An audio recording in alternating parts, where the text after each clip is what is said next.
como ya empezamos la clase pasada, hicimos primero una demostración sobre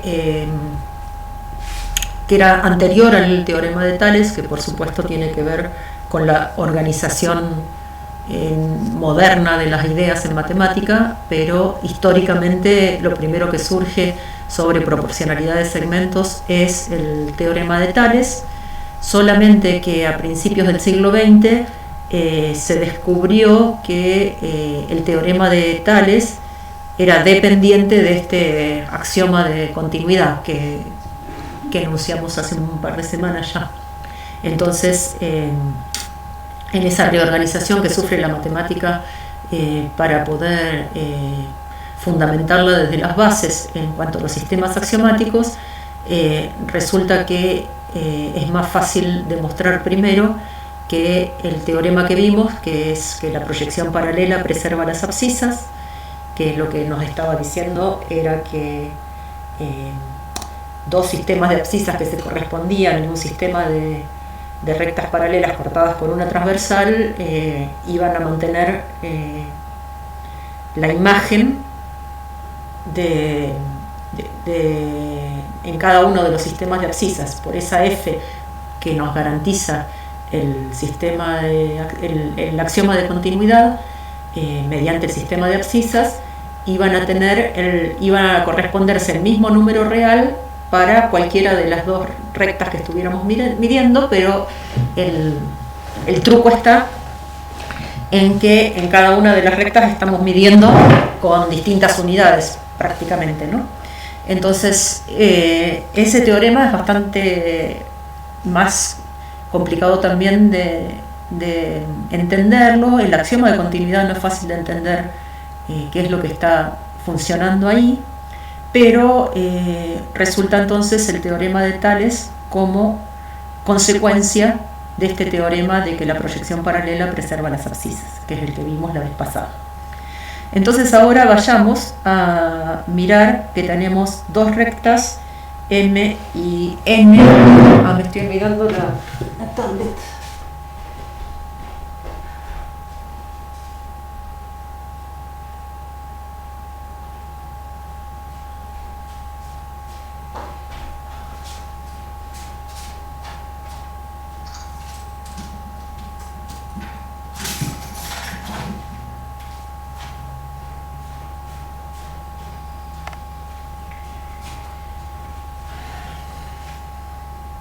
Bueno, acá estoy de nuevo. Siempre preparo la clase y me olvido de agarrar la tablet, no sé por qué.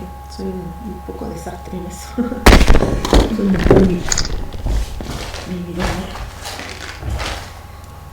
Bueno, lo que les quería mostrar acá es entonces con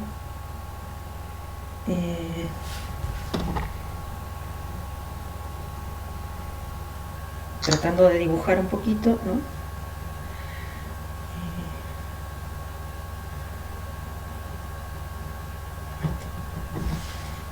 Ahora sí. Puedo marcarlo acá con esto, ¿no? Acá está la recta M y esta es la recta N.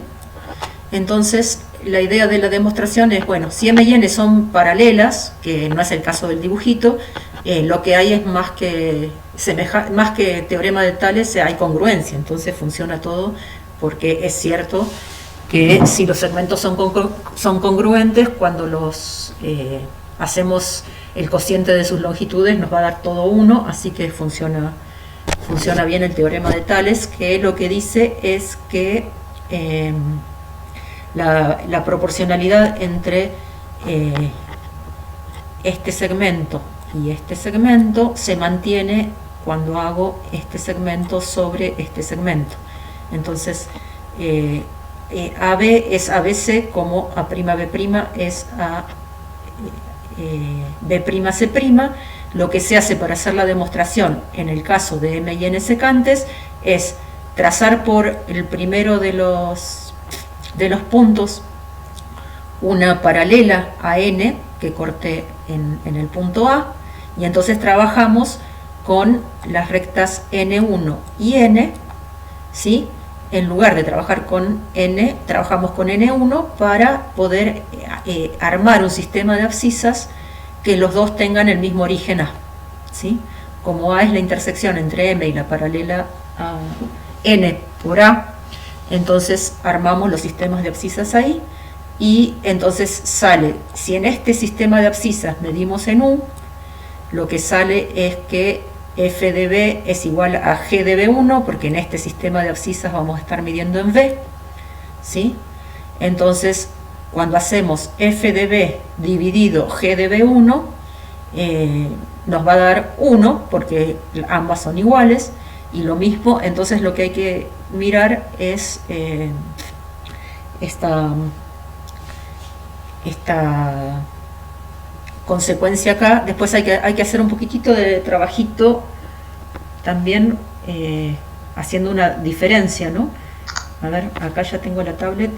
Miren, o sea, lo que sabemos es, si le ponemos una f, no estoy pudiendo escribir, si le ponemos una f que tiene que ver con el sistema de abscisas de m, ¿no? Y g que tiene que ver con el sistema de abscisas en n1, ¿no? Que ambas empiezan en a.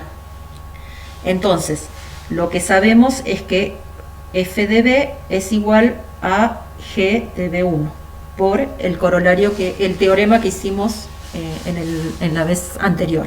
Ahora, cuando vamos a mirar la longitud de BC,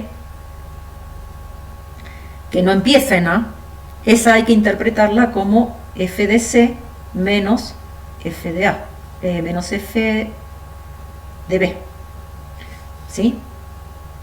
Porque es como al segmento este grande sacarle esta partecita desde el origen, ¿sí? Y ahí es donde se complica un poquitito, el teorema se complica para poder llegar a esta proporción que tenemos ahí, ¿sí? Así que bueno, lo miran del libro como está todo bien hecho, pero no hay ningún problema muy grande para entenderlo. Lo que sí es importante, que me gustaría resaltar, es que el teorema de Tales está relacionando segmentos que están en cada una de las rectas, ¿sí? Y lo mismo con el otro corolario anterior a este que habíamos visto ayer, de los triángulos semejantes, también está relacionando en un triángulo, está relacionando los lados que están sobre las rectas.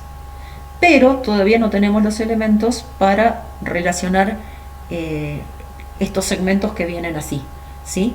Y para eso necesitamos crear una nueva función, que es la homotecia, que nos va a permitir mandar el punto B al punto C, el punto B1 al punto C1, y de esa manera entonces, después de definir bien lo que es la homotecia, vamos a ver que también se cumple la proporción con el tercer lado del triángulo, no solamente con los que están armando el teorema de Tales, sino que también sobre las rectas paralelas existe esa misma proporcionalidad, y es la misma proporción que la de los lados, pero eso todavía falta, ¿sí? O sea, lo que está en rojo todavía falta poder demostrar. Vamos. Entonces, en la homotecia lo que vemos es que tenemos una función del plano en sí mismo, que lo que está haciendo es uniendo puntos que se corresponden, ¿sí? Entonces es como que desde un punto vamos trazando las paralelas. No me está saliendo muy bien, pero bueno, acá este punto se tendría que corresponder con un punto de por acá, y entonces lo que vemos es que trazando la imagen de este punto, la puedo encontrar uniendo el punto O con ese punto y usando una cierta medida para ver cómo llevar uno hacia el otro, ¿sí? Entonces la homotesia, ¿habían escuchado hablar alguna vez de homotesia? Va a ser una función que me relaciona puntos del plano con puntos del plano, que va a quedar determinada por un punto que es el origen de la homotesia, el centro de la homotesia, y un número real, k, que puede ser positivo o negativo. Ahora vemos que cambia si es uno o es el otro, y que me va a permitir achicar y agrandar las figuras. Lo que sí pasa es que los ángulos permanecen congruentes, porque una consecuencia importante de la homotesia es que me manda rectas en rectas paralelas. Entonces se van a mantener los ángulos por la homotesia. Vamos entonces a mirar un poquito de qué se trata esta función. Cuando tengo lo que me dan es el punto O y le quiero encontrar la imagen al punto P, y me dicen también que tengo entonces un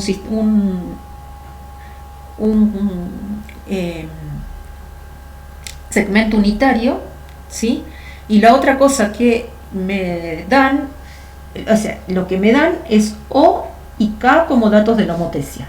Pero ahora vamos a ver que para construir la homotesia necesitamos tener un sistema de abscisas, y siempre que tenemos un sistema de abscisas vamos a tener un segmento unitario U. Entonces, dado un punto P y el O que era dato, ¿sí?, me piden buscar la imagen de P. Entonces lo que hago es trazar la recta única que pasa por O y P, ¿sí? Axioma 2 o 3, no me acuerdo ya. Entonces, lo que hago ahora es poner un sistema de abscisas sobre esta recta que acabo de construir, ¿sí? Y entonces acá voy a obtener el U sub 1, el U sub 2, el U sub 3, y por ejemplo pongámosle que este número real valga 2 para que no se me salga de la hoja, ¿sí? Entonces, ¿cómo voy a hacer para encontrarme la imagen de P? Mediante el sistema de abscisas, P tiene un valor numérico asignado mediante la función f por el axioma de continuidad. ¿De acuerdo? Entonces, como esto es un número y este es un número, los puedo multiplicar y voy a obtener un número, ¿sí? Ese número va a ser, en este caso que mi ejemplo era que k valiera 2, 2 veces f de p.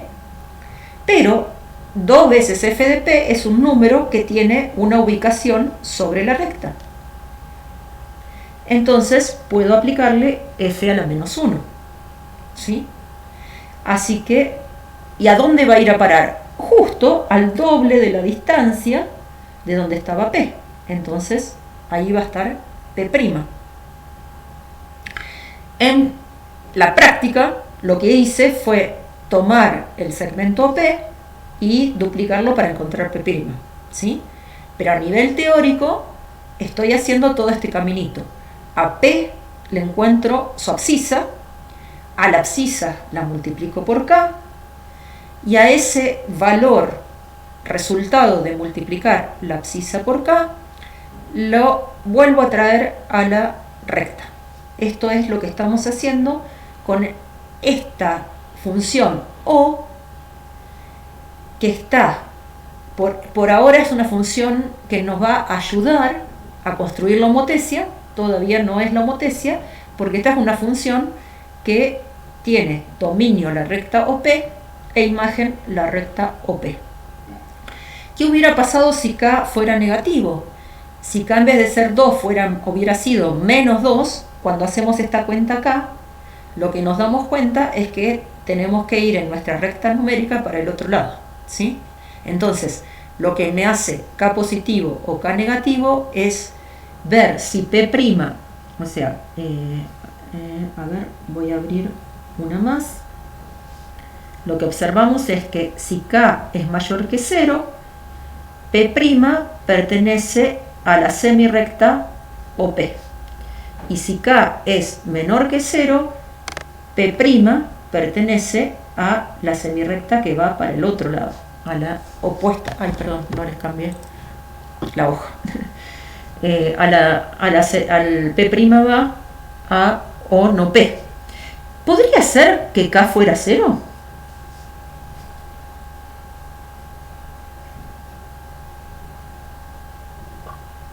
Creo que no, porque se nos eliminaría el punto. Claro, la función estamos tratando de que sea biyectiva, ¿no? Y con eso, o sea, le tenemos que pedir en las cosas que pedimos que K sea distinto de 0. K no puede ser 0 porque si no, no tenemos una función. Pero ahora, ¿qué pasa? Miremos un poquito si yo quisiera hacer, tengo O, tenía P, encontré P', ¿está bien? Pero ahora la quiero convertir en una función de todo el plano en todo el plano. Entonces, si por acá me agarro un punto Q, por ejemplo, voy a obtener, o sea, yo tenía O sub P, ahora voy a tener O sub Q, ¿sí? Entonces, trazo O sub Q, lo que hago es un nuevo sistema de abscisas acá, con la misma U, ¿de acuerdo? En donde acá pongo un U, vuelvo a poner U, vuelvo a poner U, ¿sí? Vuelvo a poner U. Y entonces, de acá, como esta recta es distinta que aquella, esta era A y esta era B, me va a salir un sistema de abscisas diferente. Con esta tenía AF, esta tiene AG, ¿sí? Entonces, la O sub Q va a venir determinada por calcularle la G, perdón, calcularle la G a Q, multiplicarla por K y después hacer G a la menos 1. ¿Está bien? Me estoy equivocando acá. Esto.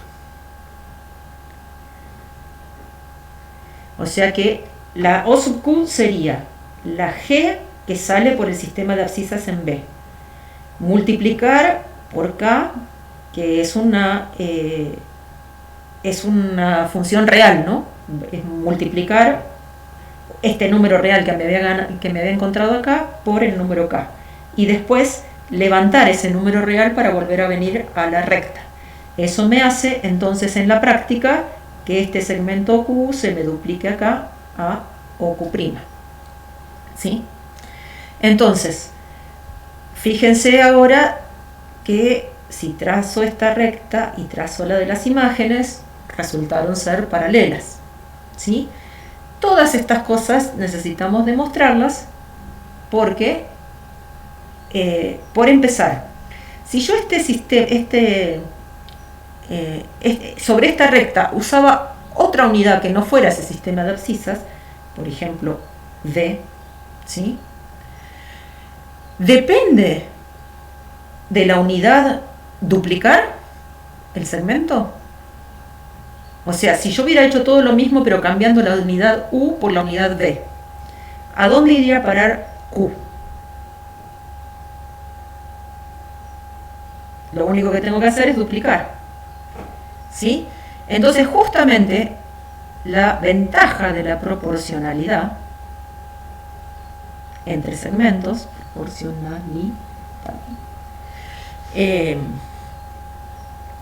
es que es independiente de la unidad de medida. Por eso es muy importante todas las cuestiones, todos los razonamientos proporcionales son independientes de la unidad de medida. Por eso, por ejemplo, un dato muy importante en el cual se usa proporcionalidad es, por ejemplo, la densidad poblacional, ¿sí? Porque no es lo mismo que 1 millón de personas vivan en un territorio chiquito que como una ciudad, de que esa misma cantidad de personas vivan en toda el Amazonas, ¿se entiende? Entonces, que la proporcionalidad me permite considerar comparaciones entre conjuntos que estoy midiendo que son bastante diferentes, en el sentido de que me independizo de la unidad. Por eso el teorema que vamos a trabajar ahora, primero le contaba algunas cositas, pero les voy a contar el teorema porque creo que ya lo conté. Este teorema, que es importante, dice que la imagen por O sub P de un punto X cualquiera de la recta OP no depende del sistema de abscisas que hayamos puesto en OP, sino únicamente de O y de K, ¿sí? Y lo que decía la diapo anterior que pasé y que me interesa mirar, es que justamente si agarro otro punto cualquiera sobre la misma recta OP, su imagen va a ser X', o sea, si agarré un punto X, su imagen va a ser X', pero lo que va a resultar es que la abscisa de X' va a estar a K veces la abscisa de X, y en particular O es punto fijo, ¿sí? Entonces, ahí es donde vemos también la independencia de la necesidad de la unidad, porque si a mí me dan un segmento, lo duplico sin necesidad de saber si ese segmento valía 1 metro, 1 centímetro o 5 pulgadas, ¿se entiende? O sea, duplicar es duplicar, es independiente de con qué medida, con qué unidad estoy midiendo a ese segmento. Entonces, es importante esta demostración, ¿sí? Considerando en OP un orden cualquiera y otro segmento D, ¿sí? Realizando todo lo visto para OP, pero ahora con una función que vamos a llamar H', ¿sí? Obtenemos un punto X segunda que resulta ser K veces G de X, ¿sí? Pero esto me está mostrando, o sea, si yo mido o sea, X' es la imagen a partir del primer sistema de abscisas, con F, ¿está bien? O sea, este es F de X. Y este es con el segundo sistema de abscisas sobre la misma recta los dos. A es OP para los dos, ¿sí? Pero, entonces, podemos escribir en ambos. Es importante que K es el valor absoluto de K porque tiene que ser un número positivo para mirar longitudes, ¿sí? Entonces, módulo de K lo puedo escribir como esto sobre esto, pero también como esto sobre esto, que es lo que estoy poniendo acá. ¿Está bien? Pero si hago la conversión con el teorema que vimos el otro día de unidades, lo que me pasa es que me aparece en el numerador y en el denominador el V medido en U. Entonces los puedo simplificar y llegar entonces a que la medida de OX' es igual que la medida de OX segunda, también medido en U. Con lo cual, si estos dos puntos tienen la misma medida, son el mismo punto, ¿sí? Entonces, resulta ser que la imagen de la homotesia no es necesario saber qué unidad estoy usando para construir la homotesia, justamente porque estoy en una cuestión de proporcionalidad. ¿Se entiende? Entonces ahora teníamos O sub... me equivoqué, me subo mayúscula. O sub P era la función que habíamos hecho en la recta OP. O sub Q es una función que hicimos sobre la recta OQ, ¿sí? Entonces, lo que vamos a ver es a definir la homotesia a partir del haz de rectas que pasan todos por O, ¿sí? Entonces, a la imagen del punto P la voy a escribir como lo que pasa con P, ¿sí? Le asigno la O sub P y encuentro la imagen de P. Y si O es exactamente P, se queda donde está.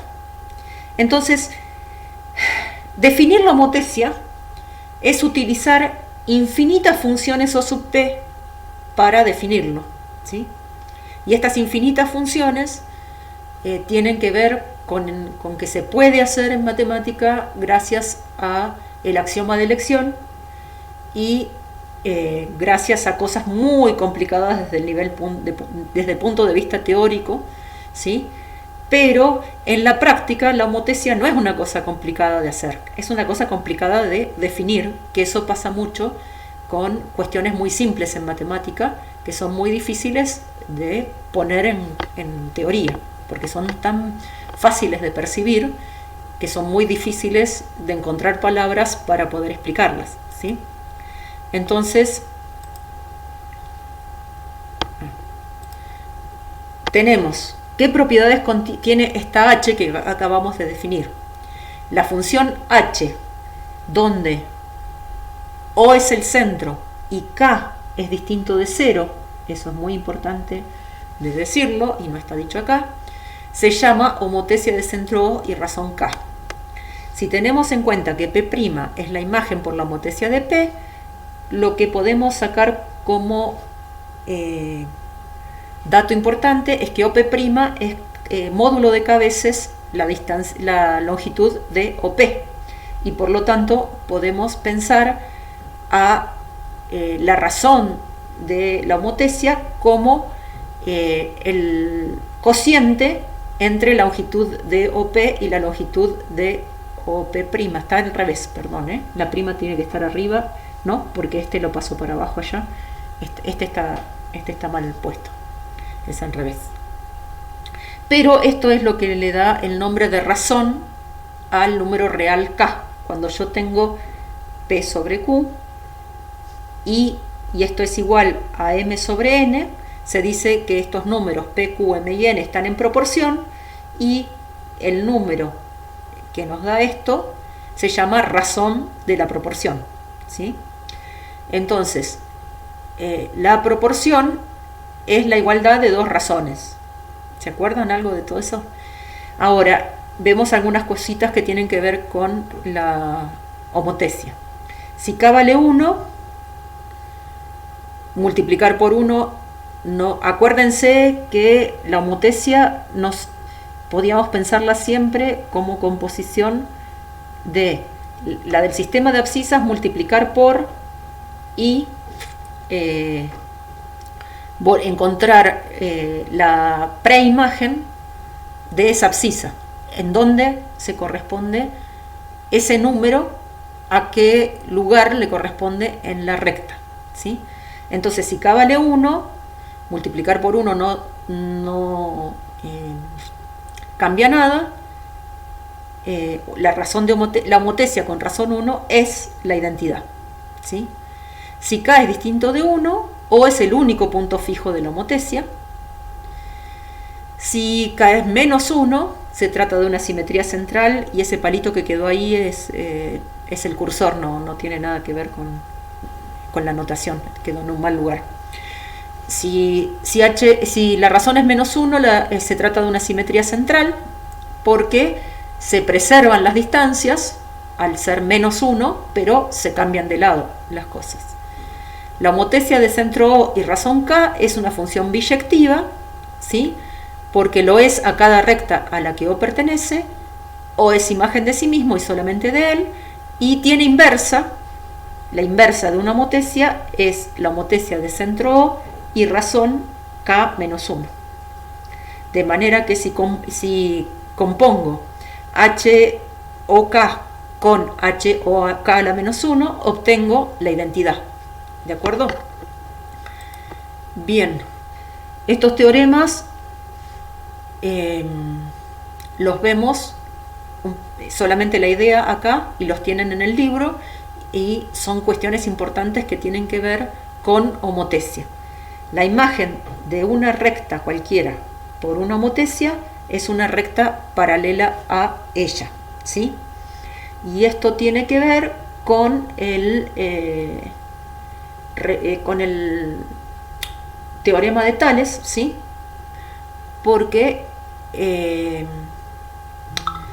como son proporcionales estas cosas, ¿sí? Con el recíproco del teorema de Tales, ¿sí? Al haber proporción de los segmentos, resultan paralelas las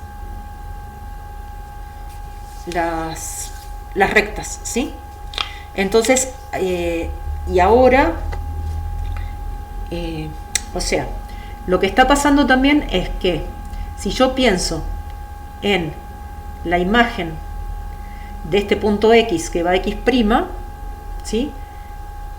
La recta esta que une el punto P a X con el punto P, ¿sí? Y la recta que une P' con X' resultan ser paralelas, porque la paralela esta que pasa por acá, por unicidad de la paralela, tiene que ser la única que hay, ¿sí? Entonces resultan ser la imagen de la recta por la homotesia, son rectas paralelas, pero es más todavía que la longitud del segmento este que está acá, ¿sí? Es K veces la longitud de este segmento, y eso se demuestra a partir de mirar una nueva homotesia ahí, porque acá tendríamos congruencia entre este segmento y este segmento, ¿sí? Y entonces hay que mirar qué pasa acá. Este es un teorema que tienen en la práctica para desarrollar. Y otra cuestión importante que está puesta como actividad 97 en el cuadernillo, capaz que en 98 en el cuadernillo de ustedes, dice que la homotesia preserva la congruencia. O sea, si yo tengo dos dibujitos congruentes por acá y a ambos les hago una homotesia, los dibujitos imágenes son congruentes entre sí. ¿Está bien? Entonces la homotesia preserva la congruencia.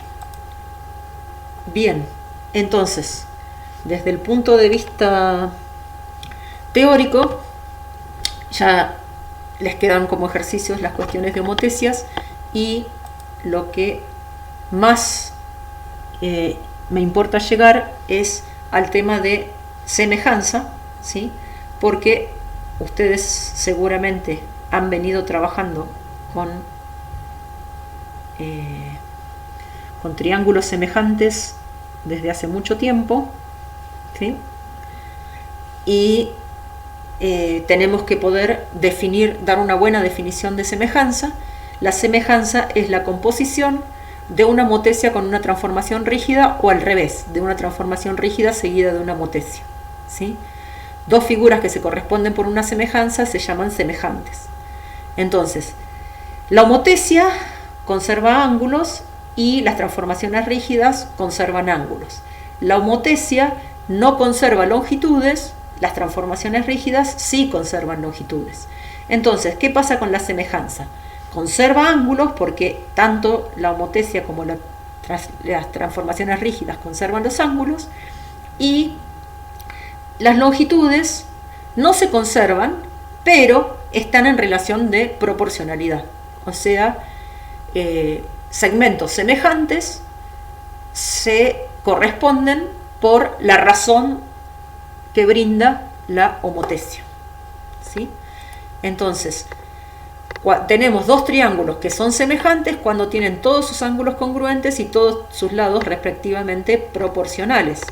Pero, así como teníamos criterios de congruencia de triángulos, vamos a tener criterios de congruencia, de semejanza de triángulos. El primer criterio de congruencia de triángulos era que necesitábamos tener dos lados entre los triángulos que fueran congruentes y el ángulo comprendido congruente. Ahora vamos, el primer criterio de semejanza va a decir que dos triángulos van a ser semejantes cuando tengan dos lados proporcionales y el ángulo comprendido congruente. ¿Cómo se demuestra esto? De acá para acá, con una transformación rígida, me traigo una copia de este triángulo. Y como vemos acá, puedo aplicar una homotecia de centro. Este lugar, este vértice del triángulo en donde me traje que era el vértice del ángulo congruente, ¿sí? Y aplico la homotecia que resulta de hacer la proporción de los segmentos este sobre este, ¿sí? Este sobre este. Y entonces aplico esa razón de homotecia y me transformo este lado en este, y resultan entonces los tres lados proporcionales y los tres ángulos congruentes, porque este con este son congruentes por correspondientes entre paralelas, este con este son congruentes por correspondientes entre paralelas. Entonces resultan semejantes dos triángulos que tengan proporcionales dos de sus lados y el ángulo comprendido. El segundo criterio de congruencia decía que teníamos que tener congruentes dos lados y los ángulos que estaban acá, ¿sí? Y entonces de esa manera nos conseguíamos que los dos triángulos fueran congruentes. Acá lo que pasa es que los datos eran dos ángulos y un lado, ¿sí?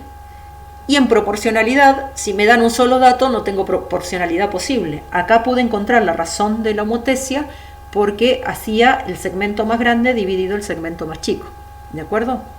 Entonces, para el segundo criterio, se pierde la necesidad de hablar del lado.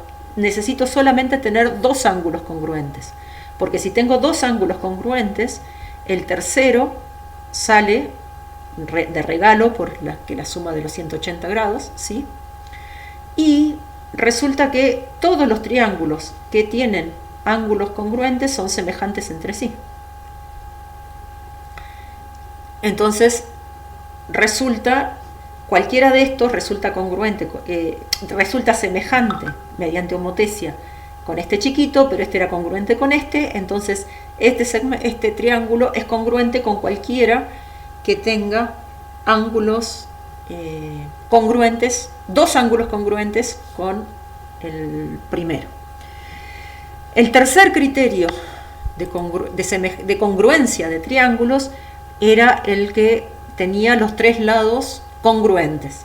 Ahora necesitamos tener los tres lados proporcionales, ¿sí? Entonces, lo que hacemos es, si dos triángulos tienen este lado con este lado, este lado con este lado y este lado con este lado, que guardan la misma proporción, o sea, por ejemplo, son todos doble de los lados de este, entonces resultan los triángulos semejantes, ¿sí? ¿Cómo se hace la demostración? Otra vez me traigo, mediante una transformación rígida, este triángulo a esta esquinita, que lo puedo hacer porque tengo demostrado el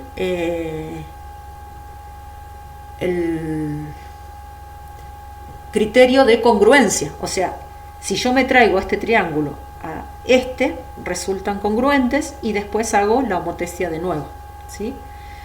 Bien, entonces el tercer criterio de semejanza de triángulos es que tienen que tener los tres lados proporcionales, y eso entonces ahora nos va a permitir demostrar el famoso teorema de Pitágoras, que dice que en todo triángulo ABC, si AB es el mayor de los lados y se verifica que el cuadrado de la longitud es igual a la suma de los cuadrados de las longitudes de los otros dos, sí y solo si el triángulo es rectángulo en el lado opuesto al mayor de los lados, ¿sí? Entonces, si en un triángulo resulta que uno de los lados es el cuadrado, es la suma de los cuadrados de los otros dos, el triángulo es rectángulo y el que es más conocido, en todo triángulo rectángulo se verifica esta cuentita, ¿sí? Entonces vamos a demostrar el teorema de Pitágoras usando semejanza de triángulos. Vamos a dibujar el triángulo. En realidad estamos demostrando solamente la parte así, de cómo está el enunciado del teorema. Que si el triángulo, si tiene un ángulo rectángulo, entonces el cuadrado de la hipotenusa es igual a la suma de los cuadrados de los catetos. Este es un triángulo rectángulo, pero que lo estoy parando de la otra forma para tirar acá la altura, con lo cual resultan ángulos rectos estos también. Lo que sucede con estos tres triángulos que le vamos a poner nombre, como en el enunciado decía que el lado más grande es AB, AB es la hipotenusa, ¿sí? Y acá le vamos a poner H de pie de altura, ¿sí? Entonces, lo que está pasando con el triángulo ABC es que es semejante, se puede usar ese símbolo, al podríamos poner como convención que el del medio fuera el del ángulo recto, así nos queda más información, ¿sí? O sea, este es el vértice del ángulo recto. Entonces acá tenemos AHC, que es otro triángulo, que es este que está acá, ¿sí? Y tenemos también el CHB, que también es congruente a este. ¿Por qué? Porque, ¿qué pasa con los ángulos? Este tenía un ángulo agudo y otro ángulo agudo y un ángulo recto, ¿sí? Este tiene un ángulo recto y el mismo ángulo que el otro, o sea que este ángulo con este son congruentes, ¿sí? No me gusta la última rayita que me salió. Este ángulo con este son congruentes. Y este ángulo con este son congruentes, porque estos tres suman 180, estos tres suman 180 y estos tres suman 180. O sea, estos suman 180. Así que, usando el segundo criterio de congruencia, de semejanza, me salen los tres triángulos congruentes. Voy a acá. Acá. Voy a conservar el dibujito, así que la duplico, pero voy a la siguiente. A ver. Acá. Bien. ¿Por qué dupliqué? Porque quiero conservar el dibujito, pero sacar esta información que tenía por acá y borré de más. Bien. Bueno, ya tenemos entonces que nuestros tres triángulos son congruentes. Entonces, ¿qué va a pasar? Semejantes, perdón. Entonces, ¿qué va a pasar acá? Que la hipotenusa del lado grande es a la hipotenusa del mediano, que es BC, ¿sí? Como el cateto AC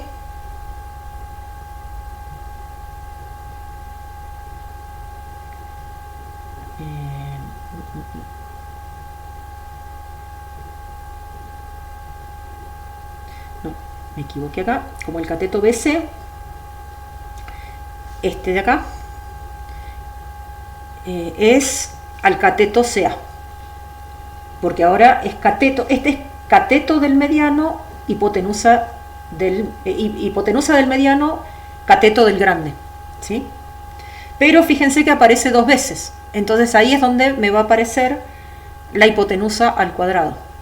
Esto me da entonces que AB por CA es igual a BC al cuadrado. Este es el cateto, o sea que el cateto BC lo escribí ahora en función de, de la hipotenusa B y el cateto CA. ¿Sí? Bien. Cuando miramos el chiquito con el grande, nos va a salir que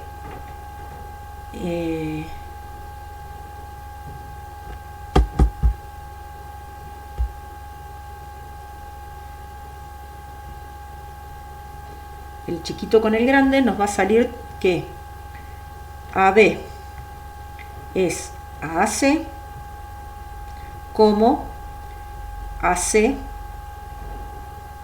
es ACH.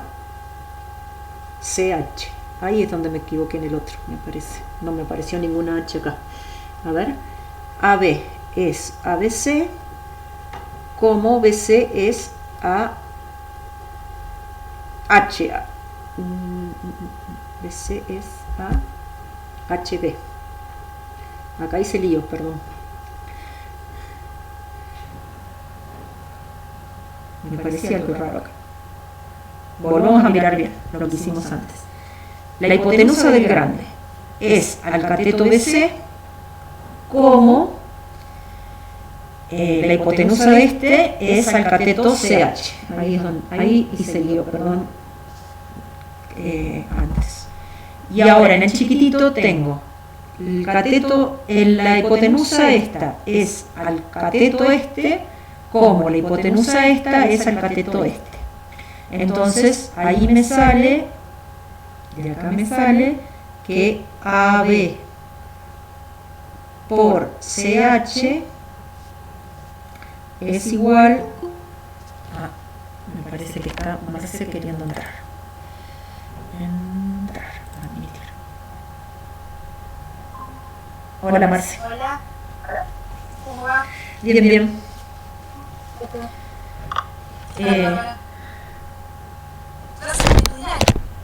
¿Cómo?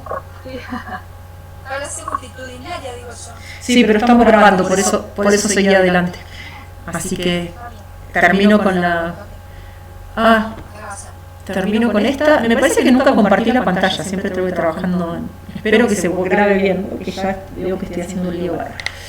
Bueno, voy a volver a hacer lo que hice recién, de guardar esta información un poquito más. Y entonces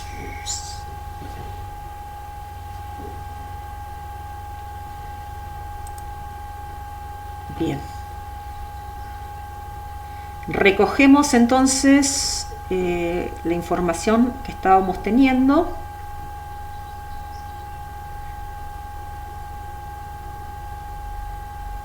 Estoy borrando en la otra. Que dice entonces que BC al cuadrado era AB por CH y que AC al cuadrado era BH. Y acá esta es AB de nuevo por CH. Ahora ya estoy con ustedes que estaba escribiendo acá. Bien, o sea, resumiendo de esta información que tengo acá, me queda lo siguiente: que BC cuadrado es AB multiplicado por BH y que AC al cuadrado es AB multiplicado por CH. Entonces sumo ahora miembro a miembro. Esto me quedó BC al cuadrado más AC al cuadrado, y de este lado me queda AB, que lo puedo sacar de factor común, por BH más CH. ¿Sí? Pero miremos quién es esto. No hice bien las cosas. BH, sí. Miremos el dibujito. BH más AH.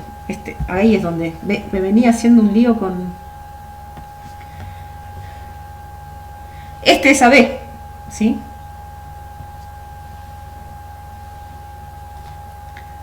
Hice algún lío en la demostración, después lo miran bien cómo arreglarlo, pero lo que me está quedando es que es BH más AH, que era la base, o sea, acá tengo A, acá tengo H, acá tengo B, acá estaba C, AH más BH es la longitud de AB. Entonces me queda AB al cuadrado, y ahí tengo demostrado la implicación de que si el triángulo es rectángulo, esta fórmula vale, ¿sí? La recíproca la pueden mirar del apunte, que hay dos versiones. Una que tiene que ver con suponer si el ángulo fuera agudo me da una relación de menor, y si el ángulo es obtuso me da una relación al revés, de mayor en las cosas, y entonces no hay igualdad de la suma de los cuadrados de los catetos con el lado más largo. En un caso se da el defecto cuando el ángulo es agudo, y en un caso se da, y en otro caso se da por exceso cuando el ángulo es obtuso. Bien, con esto entonces tenemos demostrado el teorema de Pitágoras, y damos por terminada la teoría del día de hoy.